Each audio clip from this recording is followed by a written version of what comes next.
Friends,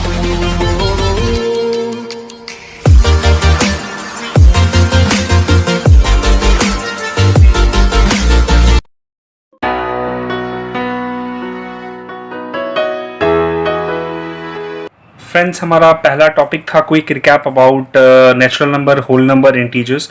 आप सभी को पता होगा कि नेचुरल नंबर होता क्या है। वैसे नंबर्स जो 1 से शुरू हो या फिर काउंटिंग नंबर्स जो होते हैं उनको हम लोग नेचुरल नंबर बोलते हैं।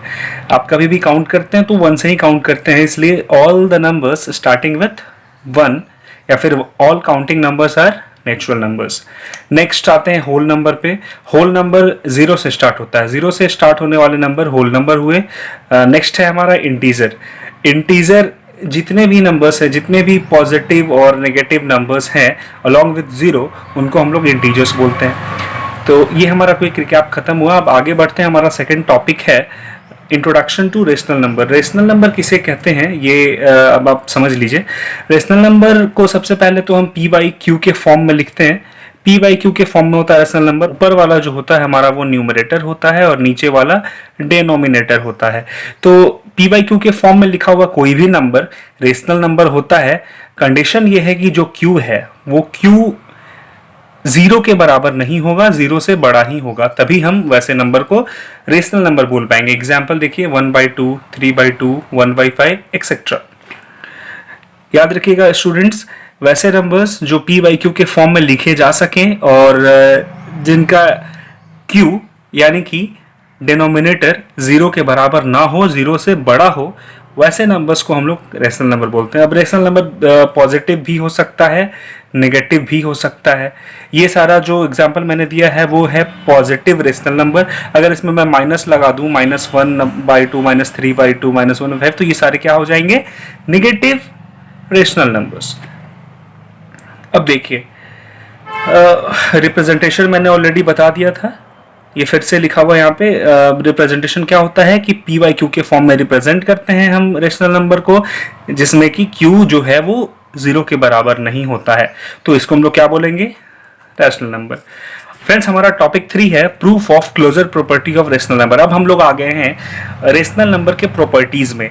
अब इसका प्रूफ मैं आपको बताता हूं। सबसे पहले कॉन्सेप्ट ये जान लीजिए कि एडिशन, सब्ट्रैक्शन, मल्टीप्लिकेशन या डिवीजन, ये जो 4 हमारा बेसिक ऑपरेशन है, इन चारों के केस में जब हम किसी दो नंबर को ऐड, सब्ट्रैक्ट, मल्टीप्लाई या डिवाइड करते हैं, किसी दो रेशनल नंबर को जब हम ऐड, सब्ट्रैक्ट, मल्टीप्लाई या डिवाइड करते हैं, तो रिजल्ट भी जो है हमारा रेशनल नंबर ही आता है। डिवीजन के केस में 0 एक रेशनल नंबर है, बट एकमात्र एक्सेप्शन 0 ही है, जो कि डिवीजन के केस में आता है कि जब हम किसी दो रेशनल नंबर को डिवाइड करते हैं और दोनों में से कोई एक 0 हो, तब वो रिजल्ट नॉट डिफाइन देता है। तो याद रखिएगा फ्रेंड कि excluding 0 all rational number when dividing with another rational number result is always a rational number. तो 0 को छोड़कर दुनिया में जितने भी रेशनल नंबर है, अगर किसी दूसरे रेशनल नंबर से हम उसको डिवाइड करते हैं तो रिजल्ट ऑलवेज रेशनल नंबर ही होता है। अब हम इसके प्रूफ को देखते हैं। 3/8 एक रेशनल नंबर है, ये भी एक रेशनल नंबर है। इन दोनों को ऐड करने के बाद जो हमारा रिजल्ट आ रहा है वो भी एक रेशनल नंबर हुआ। एडिशन वाला प्रूफ। सब सब्ट्रैक्शन के केस में देखते हैं। हमारा ये वाला जो है ये भी एक रेशनल नंबर है, 2/3 भी एक रेशनल नंबर है, इनका रिजल्ट भी रेशनल नंबर ही आ रहा है। मल्टीप्लिकेशन के केस में आते हैं स्टूडेंट्स। -2/3 भी रेशनल नंबर है, 4/5 भी रेशनल नंबर है। जब हमने दो रेशनल नंबर में मल्टीप्लिकेशन किया है तो हमारा रिजल्ट भी रेशनल नंबर ही आया। डिवीजन के केस में देखते हैं। अब ये एक रेशनल नंबर है, ये भी एक रेशनल नंबर है। जब हमने दो रेशनल नंबर में डिवीजन कराया है तो रिजल्ट भी हमारा रैशनल नंबर आया है। मैंने क्या बोला था कि एक्सक्लूडिंग 0। अब यहां देखिए, ये भी एक रैशनल नंबर है और 0 भी एक रैशनल नंबर है। जब हमने -15/2 को 0 से डिवाइड कराया, जो कि एक रैशनल नंबर है, तो रिजल्ट नॉट डिफाइंड आ रहा है। दिस शोज दैट एक्सक्लूडिंग 0, अगर हम किसी भी रैशनल नंबर को दूसरे रैशनल नंबर से डिवाइड करते हैं तो रिजल्ट हमेशा रैशनल नंबर ही आता है। फ्रेंड्स, हम अपने टॉपिक में अब आगे बढ़ते हैं। हम देख रहे थे कि रैशनल नंबर्स का प्रॉपर्टीज़ क्या क्या होता है, हमने क्लोजर प्रॉपर्टीज़ देख लिया था। अब आगे बढ़ते हैं, हमारा है next topic commutative property for rational number. सबसे पहले हम जानते हैं कि कम्यूटेटिव प्रॉपर्टीज़ जो हमारे बेसिक ऑपरेशन है, एडिशन, सब्ट्रैक्शन, मल्टीप्लिकेशन और डिवीजन, इनके लिए जो कम्यूटेटिव प्रॉपर्टी होता है वो क्या होता है। तो एडिशन के लिए क्या होना चाहिए, a plus B is equals to B plus A होना चाहिए। सब्ट्रैक्शन के लिए a minus B is equals to B minus A होना चाहिए। मल्टीप्लिकेशन के लिए a multiplied by b must be equal to b multiplied by a। और division के लिए जो कम्यूटेटिव प्रॉपर्टी है वो है कि a divided by b must be equal to b divided by a। तो ये हमारा बेसिक कम्यूटेटिव प्रॉपर्टी है। अब हम जानते हैं कि रैशनल नंबर के लिए कम्यूटेटिव प्रॉपर्टी किन किन बेसिक ऑपरेशंस के लिए ट्रू स्टैंड करता है। तो सबसे पहले हम लोग अब प्रूफ देखेंगे कि रैशनल नंबर में किन किन ऑपरेशंस के लिए कम्यूटेटिव प्रॉपर्टी जो है वो ट्रू स्टैंड करता है। तो सबसे पहले हम आते हैं एडिशन पे। हम लोग कोई एग्जांपल ले लेते हैं। लेट्स सपोज ए को हमने मान लिया 3/4 और b को हमने सपोज कर लिया -2/5। तो हमारा a है 3/4 और b है -2/5। तो अब हमें प्रूफ क्या करना है, एडिशन के लिए क्या प्रूफ करना होता है कि a प्लस बी जो है वो b प्लस a के बराबर होना चाहिए। तो जब हम a प्लस बी प्रूफ कर रहे हैं तो हमारा रिजल्ट जो आ रहा है वो है 7/20। और जब हम b प्लस a कर रहे हैं तब भी हमारा रिजल्ट 7/20 आ रहा है। This shows that a plus B is equals to b plus a। That means कि एडिशन के लिए, रैशनल नंबर के केस में एडिशन के लिए ये कम्यूटेटिव प्रॉपर्टी ट्रू स्टैंड करता है। तो ये हमने एडिशन के लिए प्रूफ किया है। अब हम आते हैं सब्ट्रैक्शन के केस में। यहाँ भी a का वैल्यू सेम है, b का वैल्यू भी हमने सेम रखा है, जस्ट लाइक एडिशन। तो हमें इसमें प्रूफ करना है कि a minus b b minus a के बराबर होने चाहिए। तो जब हमने a माइनस बी को वैल्यू पुट करके सॉल्व किया तो हमारा आंसर आया था 23/20।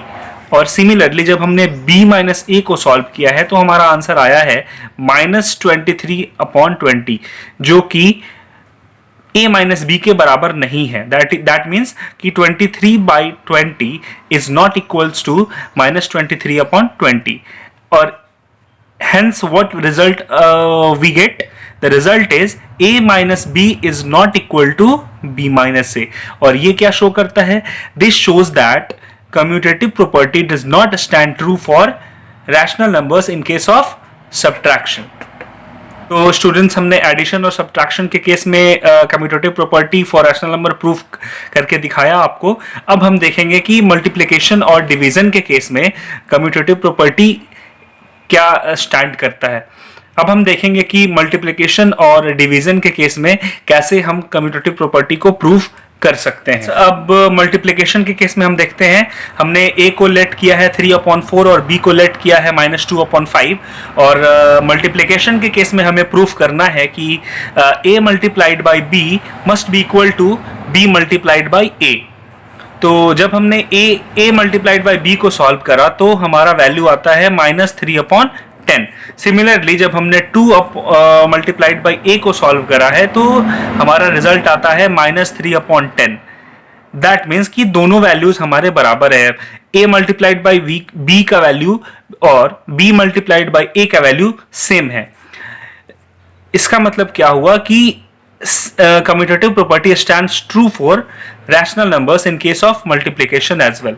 तो एडिशन के लिए हमारा स्टैंड ट्रू कर रहा था, बट सब्ट्रैक्शन के केस में वो ट्रू नहीं हुआ था, बट मल्टीप्लिकेशन के केस में अगेन कम्यूटेटिव प्रॉपर्टी ट्रू हो गया है। अब हम देखते हैं डिवीजन के केस में। डिवीजन के केस में जब हमने प्रूफ क्या करना है, पहले डिवीजन के केस में हमने प्रूफ करना है कि a divided by b must be equal to b divided by a। तो हम किसी वैल्यू को लेट कर लेते हैं। Let the value of a be 3/4 and let the value of b be -2/5। तो जब हम इसको a डिवाइडेड बाई b को सॉल्व करते हैं तो हमारा रिजल्ट आता है -15/8। सिमिलरली जब हम b डिवाइडेड बाई a को सॉल्व करते हैं तो हमारा रिजल्ट आता है -8/15। दैट मीन्स कि a divided by b is not equal to b divided by A. इसका मतलब क्या हुआ कि डिवीजन के केस में commutative property for rational number does not stands true. अब हम कंक्लूड करते हैं। अब हमारा कंक्लूजन हम लोग देख लेते हैं कि commutative properties for rational number for basic operations क्या है। एडिशन के केस में हमारा कम्यूटेटिव प्रॉपर्टी ट्रू है, बट सब्ट्रैक्शन के केस में हमारा ट्रू नहीं है, मल्टीप्लिकेशन के केस में ट्रू है, एंड डिवीजन के केस में हमारा ट्रू नहीं है। तो फ्रेंड्स, उम्मीद करता हूं कि आप कम्यूटेटिव प्रॉपर्टी के बारे में समझ गए होंगे कि किस तरह से इसको प्रूव किया जाता है। तो फ्रेंड्स, ये था हमारा आज का topic, commutative property for rational number, जो कि हमने प्रूव करके दिखाया है। अब हम इसी चैप्टर के अगले टॉपिक के साथ हम आपसे फिर मिलेंगे नेक्स्ट वीडियो में। तब तक आप मैथ सॉल्व करिए, और कुछ भी डाउट हो तो कमेंट सेक्शन में हमसे पूछ सकते हैं। Thanks for watching. जय हिंद।